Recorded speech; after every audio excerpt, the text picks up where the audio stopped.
हरे कृष्णा। जय श्री हरि। ओम नमः शिवाय। आप सभी का दिन शुभ और मंगलमय हो और भगवान राधे कृष्णा की कृपा आप सभी पर सदा बनी रहे। आज आप सुनने वाले हैं मार्गशीर्ष मास महात्म्य का अध्याय 7। इससे पहले के अध्याय में आपने सुना था पुण्यक व्रत के बारे में, जो व्रत भगवान शिव ने माता पार्वती से करने के लिए कहा था।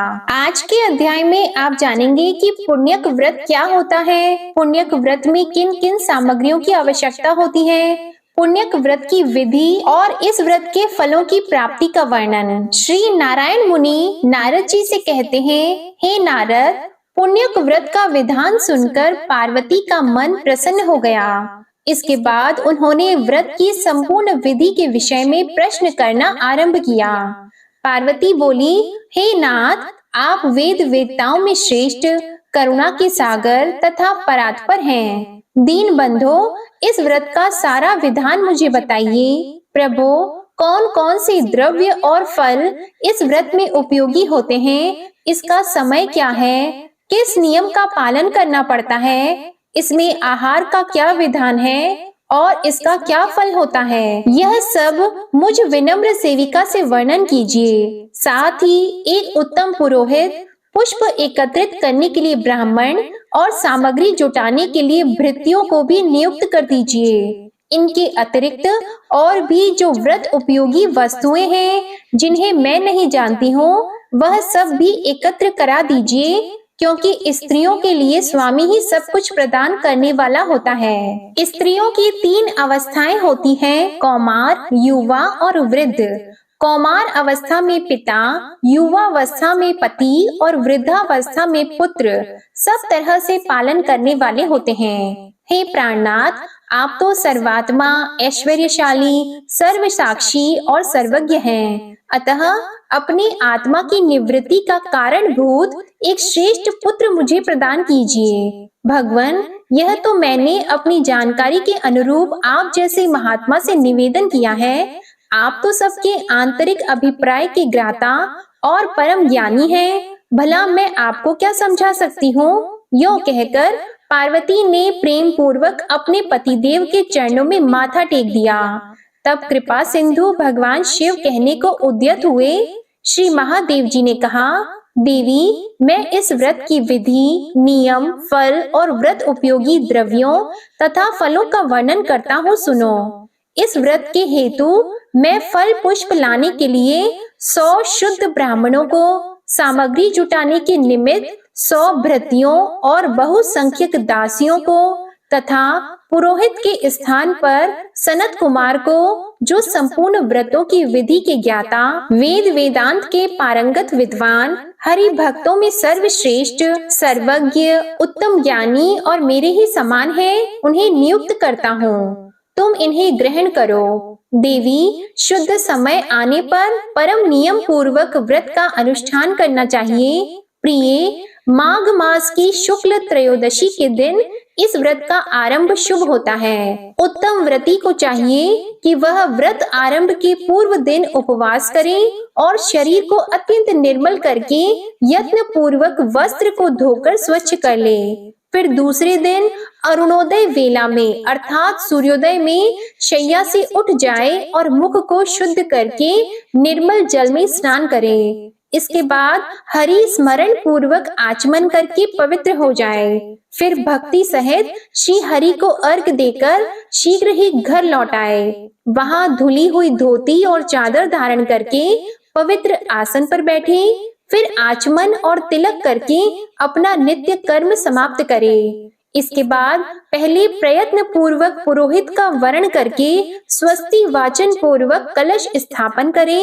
फिर वेद विहित संकल्प करके इस व्रत का अनुष्ठान आरंभ करें। इसके बाद सौंदर्य, नेत्र दीप्ति, विविध अंगों के सौंदर्य, पति सौभाग्य आदि के लिए विभिन्न वस्तुओं के संख्या सहित समर्पण करने की बात कहकर शंकर जी पुनः बोले, देवी, पुत्र प्राप्ति के लिए कुष्मांड, नारियल, जंबीर तथा श्रीफल, इन फलों को श्री हरि के अर्पण करना चाहिए। असंख्य जन्म पर्यंत स्वामी के धन की वृद्धि के निमित्त यत्न पूर्वक श्री कृष्ण को 1,00,000 रतेंद्र साल समर्पित करना चाहिए। व्रती को चाहिए कि व्रत काल में संपत्ति की वृद्धि के लिए झांझ, मजीरा आदि नाना प्रकार के उत्तम बाजे बजाकर श्री हरि को सुनाए। स्वामी की भोग वृद्धि के लिए भक्ति पूर्वक श्री हरि को मनोहर खीर और शक्कर युक्त घी तथा पूरी का भोग प्रदान करे। हरि भक्ति की विशेष उन्नति के लिए स्वेच्छा अनुसार सुगंधित पुष्पों की 1,00,000 माला जो टूटी हुई न हो, भक्ति पूर्वक श्री हरि को अर्पित करनी चाहिए। हे दुर्गे, श्री कृष्ण की प्रसन्नता प्राप्ति के हेतु नाना प्रकार के स्वादिष्ट एवं मधुर नैवेद्यों का भोग लगाना चाहिए। सुव्रते, इस व्रत में श्री कृष्ण को प्रसन्न करने के लिए भक्ति सहित तुलसी दल से संयुक्त अनेक प्रकार के पुष्प निवेदन करना चाहिए। व्रती को चाहिए कि वह व्रत काल में जन्म जन्मांतर में अपने धन धान्य की समृद्धि के लिए प्रतिदिन 1,000 ब्राह्मणों को भोजन कराए। देवी, प्रतिदिन पूजन काल में पुष्पों से भरी हुई 100 अंजलियां समर्पित करें तथा भक्ति की वृद्धि के लिए 100 बार प्रणाम करना चाहिए। सुव्रते, व्रत काल में 6 मास तक हविष्यान, 5 मास तक फलाहार और 1 पक्ष तक हवि का भोजन करें तथा 1 पक्ष तक केवल जल पीकर रहना चाहिए। अग्नि देव के लिए 100 अखंड रत्न दीपों का दान करना चाहिए। रात्रि में कुशासन बिछाकर नित्य जागरण करना उत्तम होता है। देवी, इस प्रकार व्रत के भली भांति पूर्ण होने पर तदंतर व्रत उद्यापन करना चाहिए। उस समय 360 डलियाएं जो वस्त्रों से आच्छादित तथा भोजन के पदार्थ, यज्ञोपवीत और मनोहर उपहारों से सजी हुई हों, दान करनी चाहिए। 1,360 ब्राह्मणों को भोजन तथा 1,360 तिल की आहुतियां देने का विधान है। फिर व्रत समाप्त हो जाने पर विधि पूर्वक 1,360 स्वर्ण मुद्राओं की दक्षिणा देनी चाहिए। इसके अतिरिक्त व्रत समाप्ति के दिन दूसरी दक्षिणा भी बताऊंगा। देवी, इस व्रत का फल यही है कि श्री हरि में भक्ति दृढ़ हो जाती है। श्री हरि के सदृश तीनों भुवनों में विख्यात पुत्र उत्पन्न होता है और सौंदर्य, पति सौभाग्य, ऐश्वर्य और अतुल धन की प्राप्ति होती है। महेश्वरी, यह व्रत प्रत्येक जन्म में समस्त वांछित सिद्धियों का बीज है, जिसका मैंने इस प्रकार वर्णन किया है। अतः देवी, तुम भी इस व्रत का अनुष्ठान करो। हे साध्वी, तुम्हें पुत्र उत्पन्न होगा। यो कहकर शिवजी चुप हो गए। श्री नारायण कहते हैं, नारद, इस प्रकार व्रत के विधान को सुनकर दुर्गा का मन प्रसन्नता से खिल उठा। इसके बाद उन्होंने अपने स्वामी शिवजी से दिव्य एवं शुभकारिणी व्रत कथा के विषय में जिज्ञासा प्रकट की। श्री पार्वती जी ने पूछा, नाथ, यह व्रत तथा इसका फल और विधान बड़ा ही अद्भुत है। भला किसने इस व्रत को प्रकाशित किया है? इसकी श्रेष्ठ कथा का वर्णन कीजिए। श्री महादेव जी बोले, प्रिय, मनु की पत्नी शतरूपा जो पुत्र के दुख से दुखी थी, ब्रह्मलोक में आकर ब्रह्मा जी से बोली। शतरूपा ने कहा, ब्रह्मा, आप जगत का धारण पोषण करने वाले तथा सृष्टि के कारणों के भी कारण हैं। अतः आप मुझे यह बताने की कृपा करें कि किस उपाय से वंध्या को पुत्र उत्पन्न हो सकता है, क्योंकि ब्राह्मण उसका जन्म, ऐश्वर्य और धन सब निष्फल ही होता है। पुत्रवानों के घर में पुत्र के बिना अन्य किसी वस्तु की शोभा नहीं होती। तपस्या और दान से उत्पन्न हुआ पुण्य जन्मांतर में सुखदायक होता है, परंतु पुत्र पिता को इसी जन्म में सुख, मोक्ष और हर्ष प्रदान करता है। निश्चय ही पुत्र पुत नामक नरक से रक्षा करने का हेतु होता है। ब्राह्मण, आप पुत्र ताप से संतप्त हुई मुझ अबला को पुत्र प्राप्ति का उपाय बता दें, तभी कल्याण है, अन्यथा मैं पति के साथ वन में चली जाऊंगी। आप प्रजा को धारण करने वाली पृथ्वी, धन, ऐश्वर्य और राज्य आदि ग्रहण कीजिए, क्योंकि तात हम दोनों पुत्रहीनों को पुत्र के बिना इन सब से क्या प्रयोजन है। साक्षात ब्रह्मा जी से यो कहकर शतरूपा फूट फूट कर रुदन करने लगी। तब उसकी ओर देखकर कृपालु ब्रह्मा जी ने कहा, ब्रह्मा जी बोले, वत्से, जो समस्त ऐश्वर्य आदि का कारण रूप संपूर्ण मनोरथों का दाता तथा शुभ कारक है, उस सुखदायक पुत्र प्राप्ति के उपाय का वर्णन करता हूँ, सुनो। सुव्रते, माघ मास के शुक्ल पक्ष की त्रयोदशी के दिन शुद्ध काल में सर्वस्व प्रदान करने वाले श्री कृष्ण की आराधना करके इस उत्तम पुण्यक व्रत का अनुष्ठान करना चाहिए। कण्व शाखा में इस व्रत का वर्णन किया गया है। इसे पूरे वर्ष भर तक करना चाहिए। यह सारी अभीष्ट सिद्धियों का प्रदाता तथा संपूर्ण विघ्नों का विनाशक है। व्रत काल में वेदोक्त द्रव्यों का दान करना चाहिए। शुभे, तुम भी इस व्रत का अनुष्ठान करके विष्णु के समान पराक्रमी पुत्र प्राप्त करो। ब्रह्मा जी का कथन सुनकर शतरूपा ने इस उत्तम व्रत का अनुष्ठान किया, जिससे उन्हें प्रिय व्रत और उत्तानपाद नामक 2 मनोहर पुत्र प्राप्त हुए।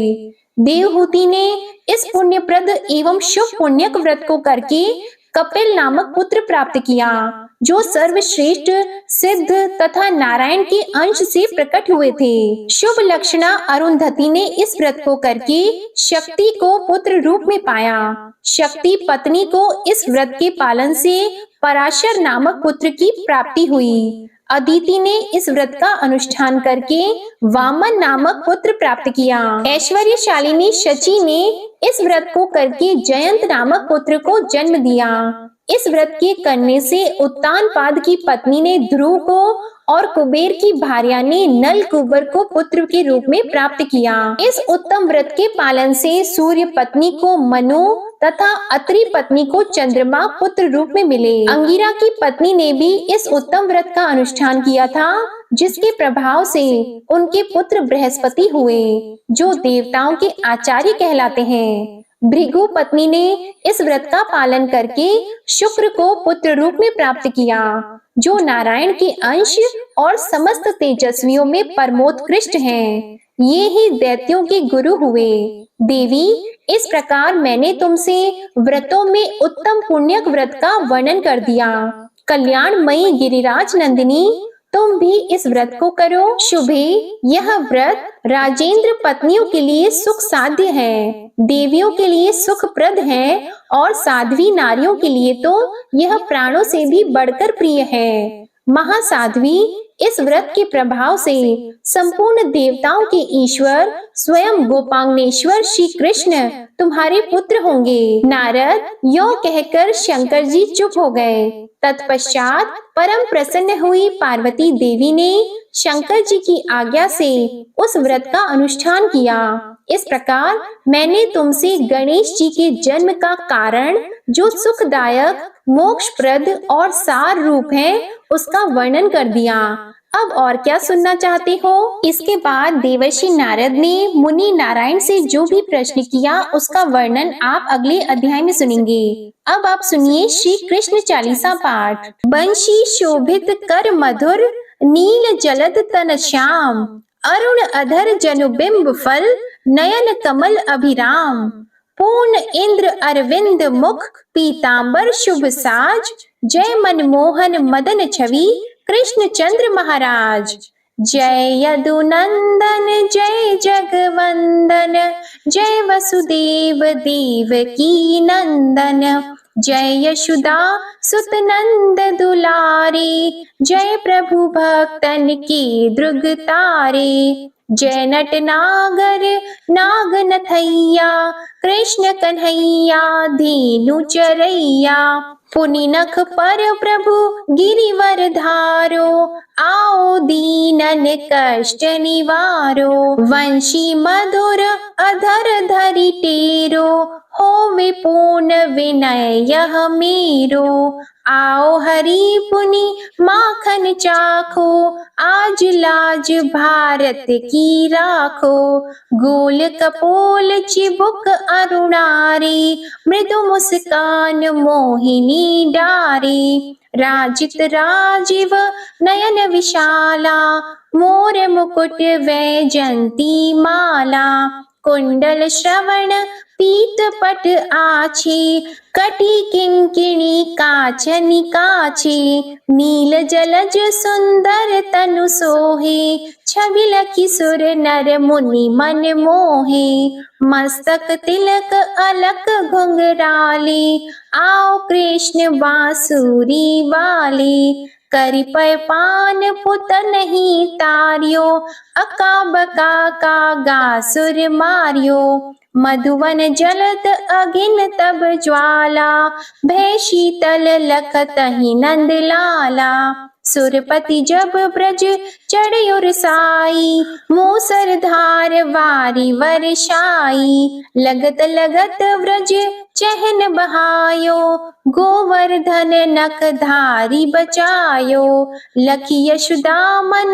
भ्रम अधिकाई, मुख मंद 14 भुवन दिखाई, दुष्ट कंस अति उधम मचायो, कोटि कमल जब फूल मंगायो, नाथी कली यहीं तब तुम लीन है, चरण चिन्ह दे निर्भय कीन है, करि गोपिन संग रास विलासा, सबकी पूर्ण करि अभिलाषा, केतिक महा असुर संहार्यो, कंस ही केस पकड़ी दे मारियो, मात पिता की बंदी छुड़ाई, उग्रसेन कह राज दिलाई, महिषी मृतक छहो सुत लायो, मातु देव की शोक मिटायो, भौमासुर मुर दैत्य सहारी, लाए 18 सहस कुमारी,